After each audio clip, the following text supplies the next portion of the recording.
Hey everybody, welcome back. Today we're going to be talking about adding and subtracting with unlike denominators this time. Today, unlike denominators, we have talked about like denominators.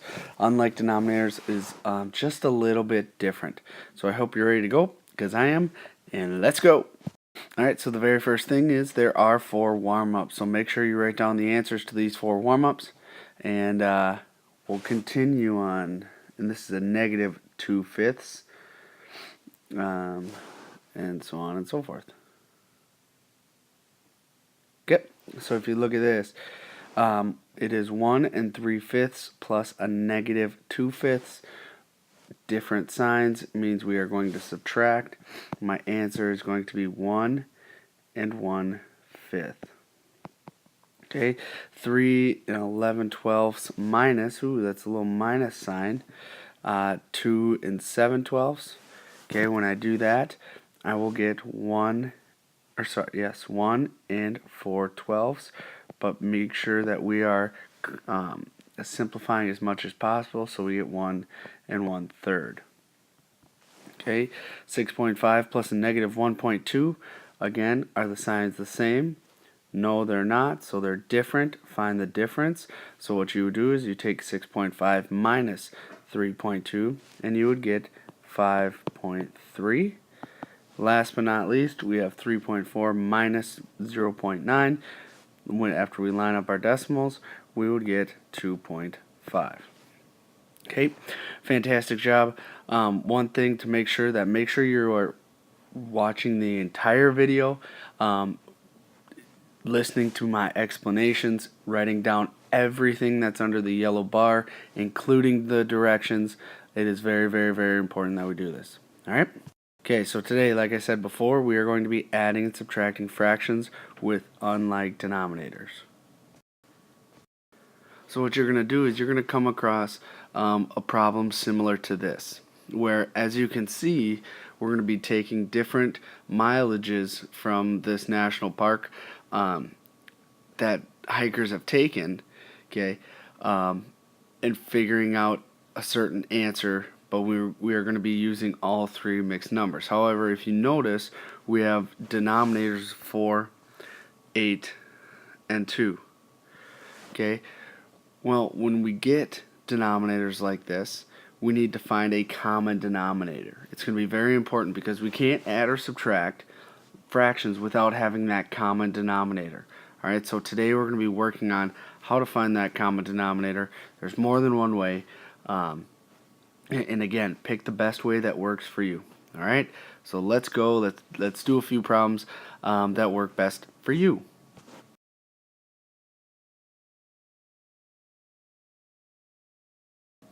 So what I'd like you to do is I want you to write this down. Make sure you write down add. You do not need to write down method 1, but you write down add and the problem. Even if you know how to do this, I want you to listen to what I'm saying so you understand fully. Make sure you write everything down. Alright? So pause now.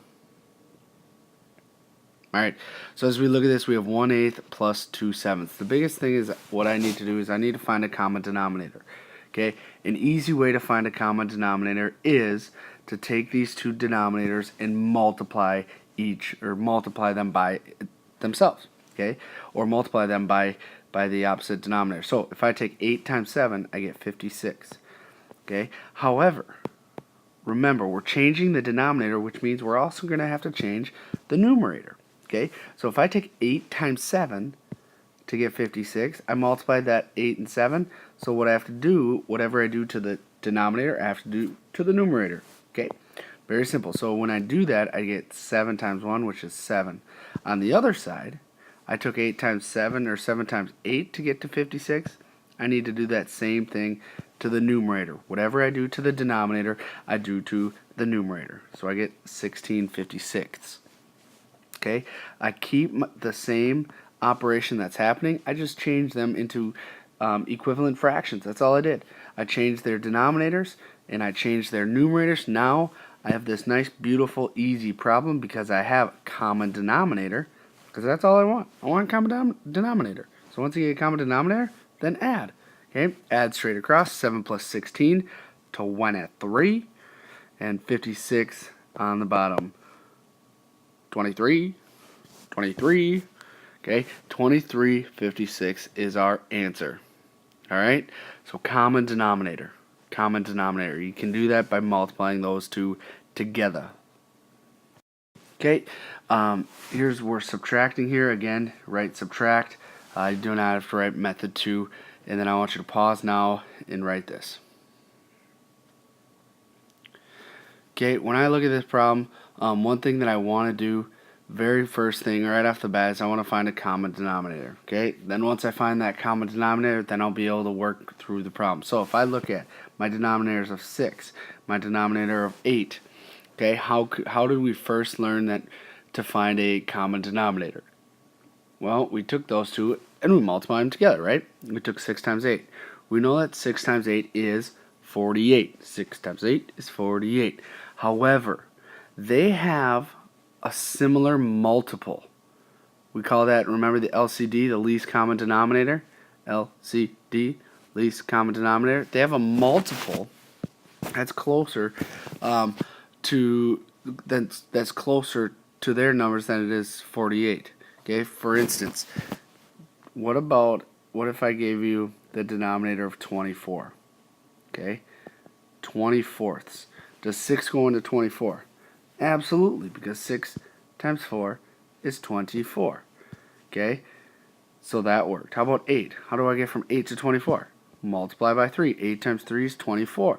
So they have a common denominator, the smallest common denominator is 24. So we can just use 24. Now, if you use 48, that's perfectly fine as well. Okay, that also works. It's just going to, maybe in the end, you might have to do another step of simplifying. Again, does not matter. You can multiply those two if that's faster for you, do so. Okay, but remember, whatever I do to the bottom, I have to do to the top. So I get 1 and 4 24ths, and I also get 1 and 15 24ths. Now, if I look at this, this is going to be could be a problem, because notice I'm going to get into some negative numbers here. So what I like to do, if I know I'm going to get into a negative number, I like to change these into improper fractions. So when I do that, I get 28 over 24 minus, and then I get 39 over 24. And now I have a common denominator. I have a denominator on the bottom, which is 24. I take 28 minus 39. What's the 28 minus 39? A negative 11. A negative 11.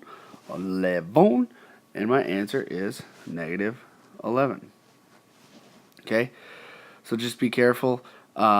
That also does work with if you took it and added straight across, you do get a negative 11 24ths.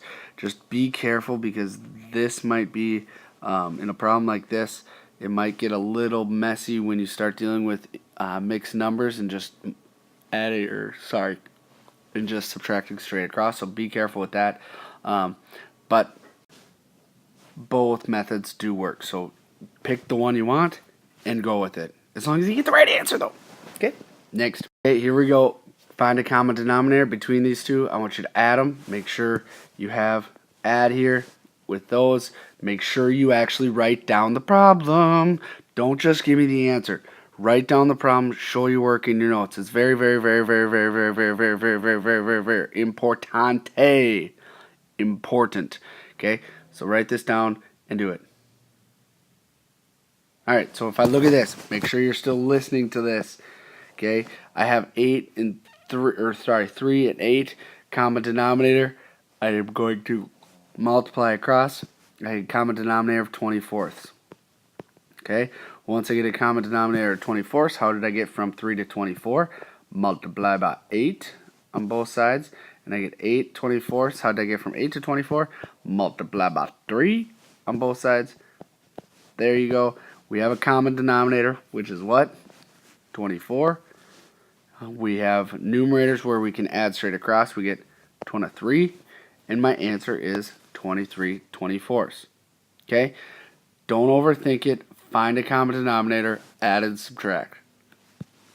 Now make sure that my answer is in the simplest form. Okay, my answer is in simplest form here, and double check that. But if as long as you use the least common denominator, you should be in simplest form. All right. Okay, here we go. Here's another one. You can add here one of two ways. Give this one a shot. All right. The way my brain works is the very first thing is I want to find a common denominator, and then I'm going to want to make it into an improper fraction. Okay, so the very first thing, 6 and 4. What's a common, the least common multiple between 6 and 4? Well, if I look at that, I'm going to take 12s. Okay, so and now you could have multiplied those and gotten 24, but as long as you simplify it in the end, you'll get the same answer. So if I look at this, I would get 2, and I multiplied 6 by 2 and 1 by 2, and I get 2 12s, plus multiplied 4 by 3 and 3 by 3, and I got 9 12s. Okay, now as I do this, I'm just going to change my my mixed number into an improper fraction by multiplying down, add coming up, and I get 26 12s plus 9 12s. Okay, from here I can multiply or add straight across, and I will get the answer of 35 12s. Okay, like I said before in other videos, you can leave it as an improper fraction. That is perfectly fine. If you did not leave this as an improper fraction, your answer would have been 2 and 11 twelfths, which you could have just added straight across. Either way, I'd accept both answers. So pick the answer that works best with you, because up here you also would have gotten 2 and 11 twelfths. Make sure though, you do not have this fraction inside the mixed number as an improper fraction. That can't happen, so be careful with that. But other than that, either way works, and I will accept 2 and 11 twelfths or 35 twelfths. Okay, so you don't have to write this problem down, but I do want to show you how to do this one. Don't forget everything that we have done in math up until this point. Don't forget it, okay? Because math compounds. If you don't understand something that was in chapter 1, or you didn't understand something that was in chapter 2.3, whatever, okay, let me know so I can help you, because math is just going to keep building, and it's like building blocks. It's like Legos. One just keeps stacking on top of the other, okay? And I don't want you to forget problems that will be very, very important in the end, okay? Because they're all important. I mean, it's math class. They're all important. Let's be honest. All right, this problem, here we go. We have 5/9 minus h, for h is negative 7/12. The very first thing I have to do is substitute in. Okay, I take that negative 12ths and substitute it in. I get 5/9 minus a negative 7/12. Okay, and in this problem, I add its opposite. I can add its opposite, so I get 5/9 plus 7/12. Now, what do I have to do? Well, I have to get a common denominator. Now the tricky part is I have 9ths and I have 12ths. What's a common denominator between 9ths and 12ths? Well, if you think about it, 36. 36 is a common denominator. Okay, so my 36 is going to be right down here on the bottom. Now, if you couldn't come up with something before 36, and let's say you came up with 72 or 108, that's fine. If you simplify in the end, it's going to be the exact same answer. So, how do you get from 9ths to 36? Multiply by 4. So what do you get? 20 over 36. How do you get from 12 to 36? Multiply by 3. 12 times 3 is 36. 7 times 3, 21. 21 21. Oh my goodness, how did I figure out a problem that would make 21?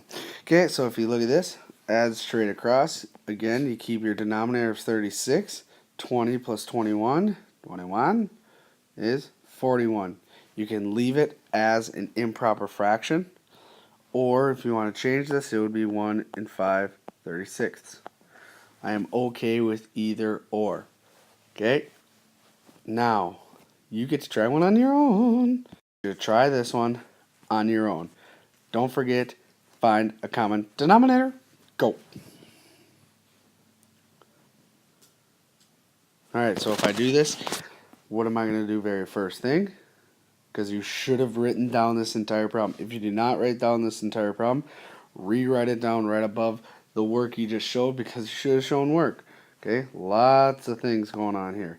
So plug in 5/6 there. 5/6 minus 4/5. Okay, what is our common denominator with 6 and 5ths? It is going to be 30ths. 3, 0, 3, 0. We're subtracting. Okay, how did I get from 6 to 30? Multiplied by 5, which means I have to take 5 times 5, which is 25. Then, how did I get from 5 to 30? Multiply by 6, which means what do I do to the numerator?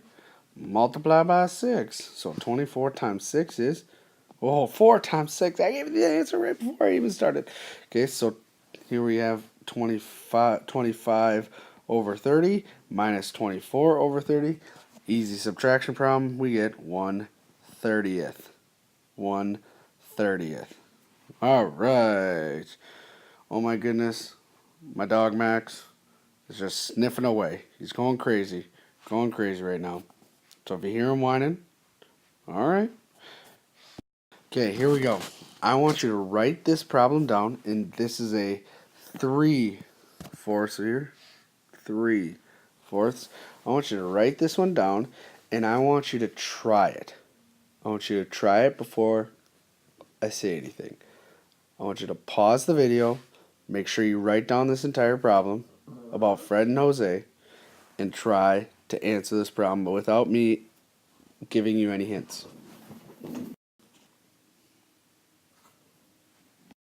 Alright, so we have Fred and Jose. They're building the treehouse. I want a treehouse to be built in my tree, because tree houses, especially ones that are in other yards, look amazing.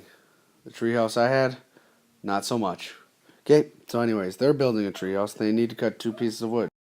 They want to cut one side that's 6 3/4. They want to cut another one that's 4 5/12.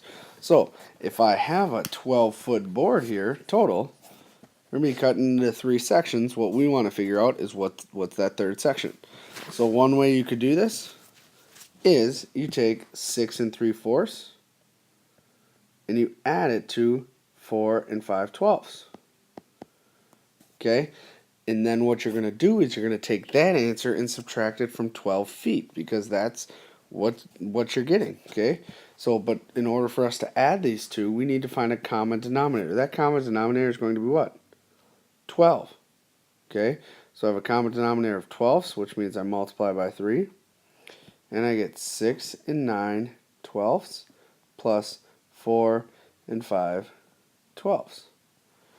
Okay, if I look at this and I'm going to add here, this is a nice problem that where we can add mixed numbers.